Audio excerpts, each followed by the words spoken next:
네, 미국 생활에서 힘든 부분 무엇이라고 생각하십니까? 혹시 의료비라고 생각하지는 않으십니까? 보험이 없으면 의료비는 거의 폭탄 수준입니다. 보험이 있어도 큰 부담이 되기는 마찬가지입니다. 메디케어 가입 절차도 여간 복잡한 것이 아닙니다. 더구나 메디케어 가입 마감 시한도 이번 달 말까지입니다. 전문가 한 분을 직접 초대했습니다. 직접 여쭤보겠습니다.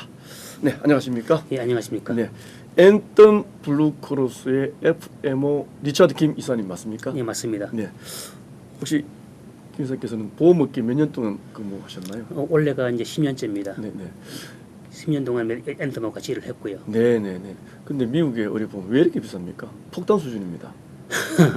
아마도 의료 주가 때문인 것 같습니다. 제가 네, 보기에는. 네, 네, 네. 네.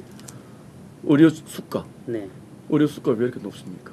아무래도 소득이 높다 보니까는 네. 물가가 비싸겠죠. 똑같이. 네.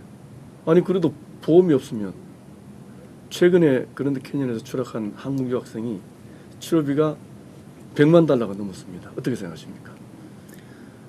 그거는 제가 보기에는 이게 컨트롤 되지 않는 그 상황에서 네. 이 병원비가 쌓이다 보니까는 그런 네. 것 같아요. 그러니까 보험이 가입되지 보험 회사가 있으면은 그 네. 보험비를 컨트롤 하거든요. 네, 근데 그 보험사가 안 낀 상태에서 네, 이제 닥터하고 환자밖에 없었으니까 네, 결국은 말하자면은 그 갖다 살상 병원비가 생기는 게 그게 한도죠. 네. 그러니까 네. 그런 것 같습니다. 네.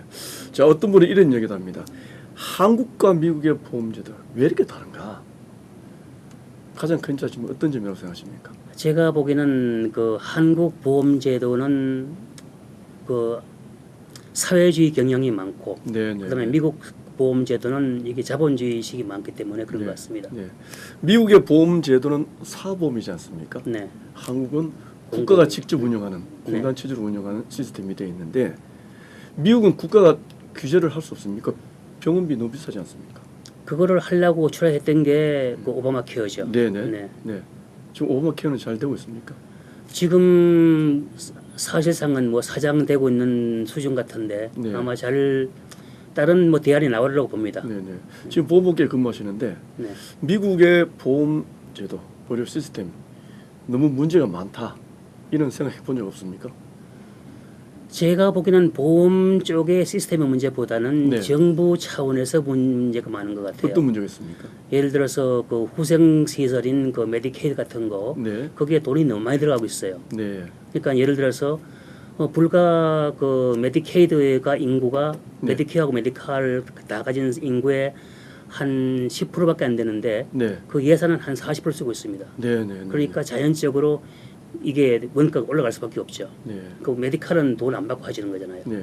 그러니까 그리고 아무래도 방금 얘기한 네, 메디케어, 네, 메디케이드, 네, 메디칼 네. 어떤 차이점이 있습니까?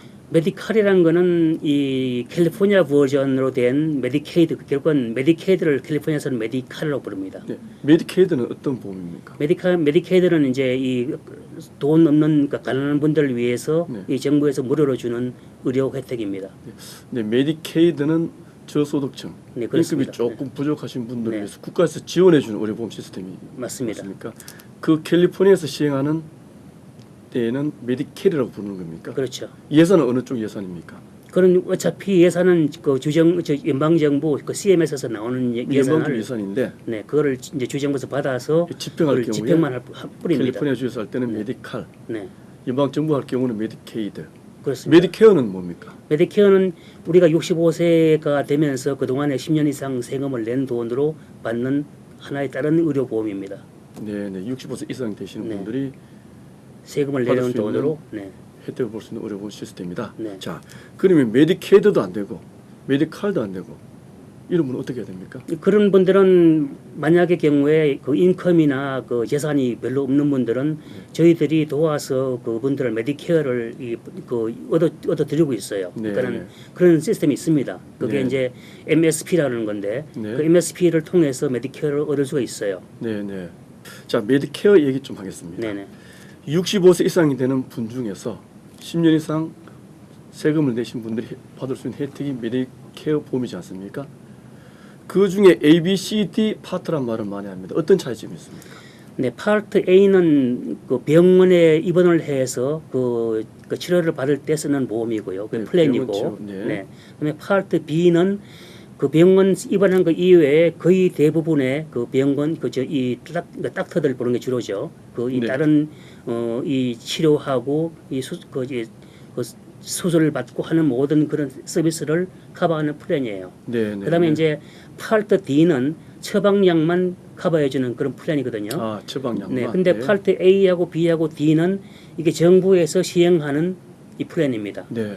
근데 그게 이제 그게 파트 A하고 B하고 D를 다 엮어 갖고서 네. 그다음에 민간 보험회사에 넘어갔을 때 그 플랜이 파트 C가 돼요. 네, 네. 그래서 결국 말하자면 C는 A하고 B하고 D를 다 더하는 거 똑같은 거죠. 네, 네, 말하자면. 네, 네.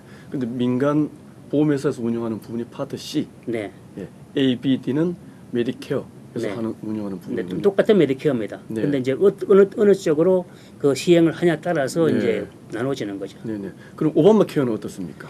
오바마 케어는 65세 이하의 그 국민들이 네, 받는 혜택입니다. 네. 메디케어에 가입하신 분들이 반드시 A, B, D 모두 다 가입해야 됩니까? 네, 원칙적으로는 해야 됩니다. 그 원칙적이라는 말은 뭐냐면은 네, 네. 정부에서 A하고 B하고 D에 가입하라고 요구하지는 않아요. 네, 네. 하지만은 만약에 않게 되면은 이 페널티, 그러니까 벌금이 생깁니다. 벌금이 평생 따라다녀요. 죽을 때까지. 아니 그러면 정부에서 강요한다고 하는 게 맞지 않습니까? 벌금이 부과되는데. 그게 하나의 다른 옵션이 있기 때문에 그렇거든요. 근데 어떤 옵션이 있습니까? 그러니까 만약에 경우에 파트 B 같은 경우에 네.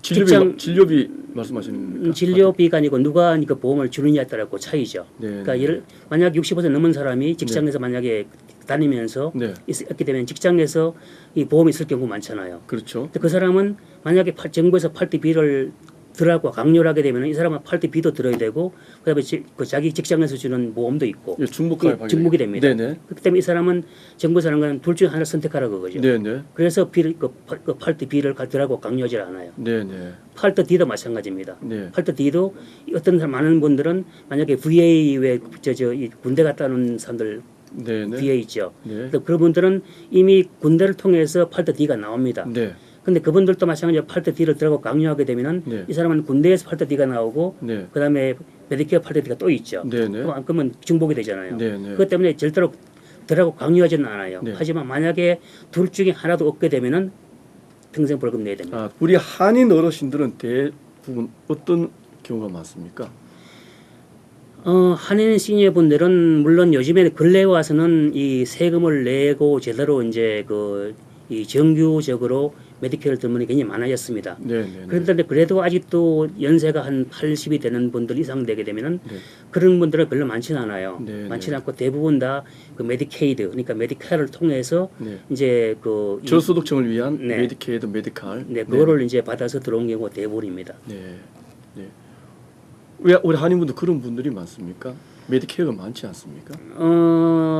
첫째는 저희 한인들이 많이 하는 사업체가 아무래도 네. 자영업체다 보니까 네네. 세금을 안 내기가 굉장히 쉬워요. 네네. 그래서 이제 세금을 안 내면은 그 10년 동안 세금을 낼 수가 없잖아요. 네네. 그래서 제가 보기에는 아마 세금을 못 낸 거죠, 말하자면. 어떤 네. 분은 비즈니스가 안 돼서 세금 못 낸 분도 있을 거고, 네. 안 그러고 어떤 분은 뭐 기피한 분도 있을 거고, 하여튼 네. 간에 세금을 안 낸 분들이 많아서 네. 그분들 안 내면은 10년 세금 안 내면 못 받으니까요. 네네네. 이 보험업계 오래 근무하시면서 느꼈던 우리 한인 어르신들께 네. 아니면 우리 한인 사회의 한인분들에게 이 부분을 꼭 얘기해주고 싶다라는 부분은 어떤 부분이 있습니까? 제가 바라는 한 가지는 네. 이제는 슬슬 이제 그 시대가 변하고 있어요. 네, 무슨 네. 소리냐면은 지난 며칠 전에 그 트럼프도 진보 대통령도 물론 발표를 했었지만은 네. 그 메디케이드 예산을 이제 줄이려는 게 계속 이제 정치적으로 이제 그게 들어오고 있거든요. 네. 메디케어 예산 때문에 사실 굉장히 이제 이게 정부 예산이 좀 이게 밸런스가 안 맞게 돼 있습니다. 네, 그래서 네, 네. 그걸 줄이기 위해 그것만 줄이면 사실 밸런스가 굉장히 많이 맞거든요. 네. 메디케어도 많이 있을 수 있고. 네. 그래서 이제 그걸 많이 줄이려고 그러는데 지금 제가 보기에는 이제 지금 65세 막 되는 분들도 메디케이드 받으려고 애를 많이 쓰시는 거 보고서는 네. 저분들이 들어와서 과연 몇 년이나 이걸 받으실까 네. 그런 걱정이 될 때가 많아요. 네, 인금이 낮은 분들이기 네. 때문에 네. 근데 만약에 그분들이 뭐 방법이 그밖에 없어서 메디케이드 기댄다면 괜찮은데 네. 그게 아니고 인컴은 충분히 있고 재산이 있는데 그거를 이렇게 정리를 하고서 받으시려 그러면은 아마 나중에 미국이 더 어려워졌을 것 같고서 이제 이 네. 예산을 많이 줄이게 되면은 맨 처음에 깎을 때 제가 보기엔 맨 처음에 깎을 때가 메디케이드라고 봐요. 네, 그럼 그때 되면 아마 메디케이드가 없어지고 줄게 되면은 아마 시니어분들이 굉장히 힘들지 않을까. 네. 그래서 이제 너무 거기다가 기대지 마시고 너무 이 기대를 많이 안 하시는 게 좋다고 생각합니다. 네. 스스로 이렇게 네. 충분한 자금력을 미리 저축해야 된단 말이에요. 네, 잘 알겠습니다. 지금까지 앤튼 블루클에서 일하고 계시는 FMO이십니다. 리차드 김 이사였습니다. 네, 몸도 아픈데 마음까지 아파지는 게 바로 미국의 의료보험 제도라는 생각입니다. 하지만 아는 만큼 잘 이용할 수도 있는 것이 바로 미국의 의료보험 제도입니다. 65세 이상의 메디케어, 민간 의료보험 한번 잘 살펴보시기 바랍니다.